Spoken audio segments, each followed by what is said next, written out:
नमस्कार, मैं एम के पांडे। हमारी धारणा पर आपका स्वागत है। समुद्र मंथन क्यों हुआ, इस पर बड़ी चर्चा होती है और पुराणों में जो लिखा है, जो पौराणिक कहानियां हैं, उनके आधार पर यह कहा जाता है कि मंदराचल पर्वत को मथनी बनाई गई थी और उसमें मथने के लिए वासुकी सर्प लगाया गया था। वासुकी सर्प के मुख की तरफ राक्षस यानी असुर थे और पूंछ की तरफ सूर्य यानी देवता थे। फिर लोगों ने मथा, दोनों दोनों पार्टियों ने मथा। फिर उससे भगवान धन्वंतरि उत्पन्न हुए। उन्होंने अमृत कलश वो अमृत कलश लेकर उत्पन्न हुए और फिर उस अमृत कलश के लिए लड़ाइयाँ हुई। फिर अंततः देवता उस अमृत कलश से अमृत को पी लिए और अमर हो गए। यह प्रसंग बड़ा रोचक है और इसमें क्या भाव निहित है, मैं उस भाव तक आऊँगा।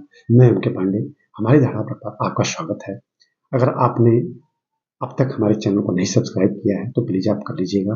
यह वीडियो हम आपके सामने जो प्रस्तुत करने जा रहे हैं आपको अच्छा लगेगा और इसे भी आप लाइक और शेयर कीजिएगा। और हम बार बार आग्रह करते हैं कि अगर आपको वीडियो अच्छा लगता है तो ज़रूर इसको लाइक और शेयर करें। हम मूल प्रसंग पर आते हैं कि समुद्र मंथन क्यों हुआ था।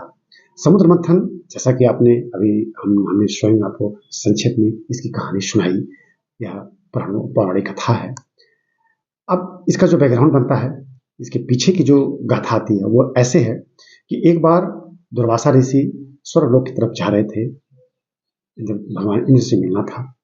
भगवान इंद्र से मिलने के उद्देश्य से ही स्वर्ग जा रहे थे। भगवान इंद्र स्वर्गलोक में थे और अपने ऐरावत पर विराजमान थे, ऐरावत हाथी पर विराजमान थे।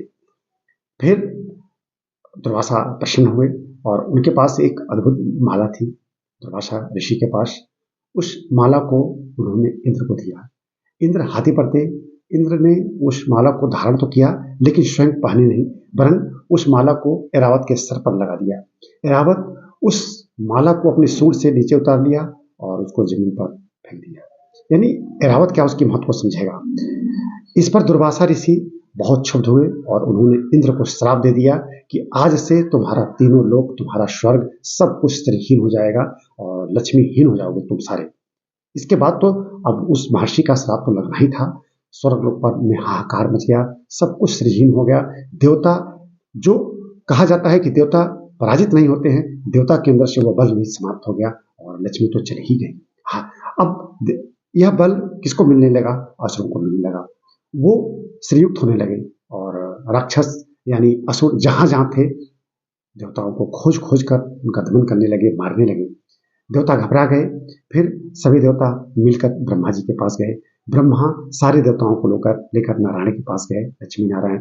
फिर नारायण ने सबकी बात सुनी और उन्होंने सुझाव दिया कि आप राक्षसों से, असुरों से मित्रता करें, क्योंकि वो इस समय बहुत ताकतवर हो गए हैं और मित्रता करने पर ही आपका कल्याण है। और फिर जो अमृत तत्व धरती पर है, जिनमें अमृत रस हैं, आप एक एक को निकाल नहीं पाएंगे। जितना भी अमृत तत्व है उसको लाके समुद्र में डालिए और फिर मंदराचल पर्वत को ले आइए, माथनी बनाइए और उसमें लपेटिए वासुकी सर्प को। समुद्र मंथन होगा, फिर अमृत निकलेगा। उस अमृत को आप पिएंगे तब अजर होंगे और राक्षसों को पराजित कर पाएंगे। ऐसा ही हुआ।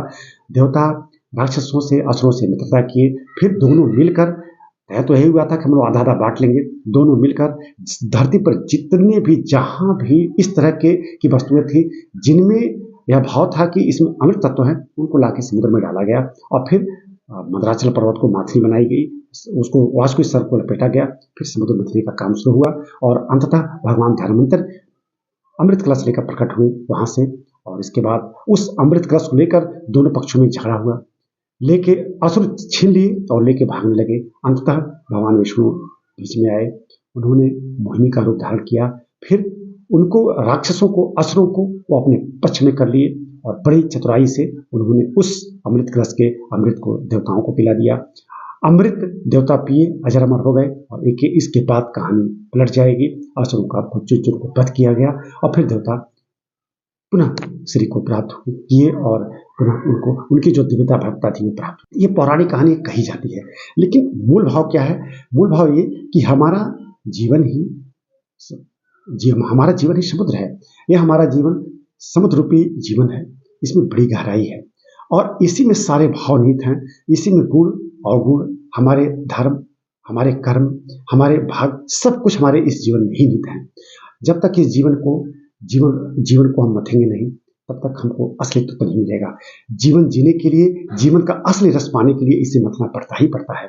और मथने के लिए सबसे पहले इसमें मथनी क्या लगानी पड़ती है, वह ऊंचाई जिसको हमको प्राप्त करना है। तो मद्राचल पर्वत को, उसमें प्रतीकात्मक पर्वत को डाला गया था समुद्र में। यहाँ मद्राचल का मतलब होता है बहुत बड़ी मछली, यानी हमको जो ऊंचाई प्राप्त करनी है। और उसमें सर्प को, बासुकी सर्प को लपेटा गया था। बासुकी सर्प का यह मतलब होता है कि हमारे गुण और अवगुण दोनों हमारे अंदर विद्यमान हैं और वो इसी बासुकी सर्प की तरह हैं।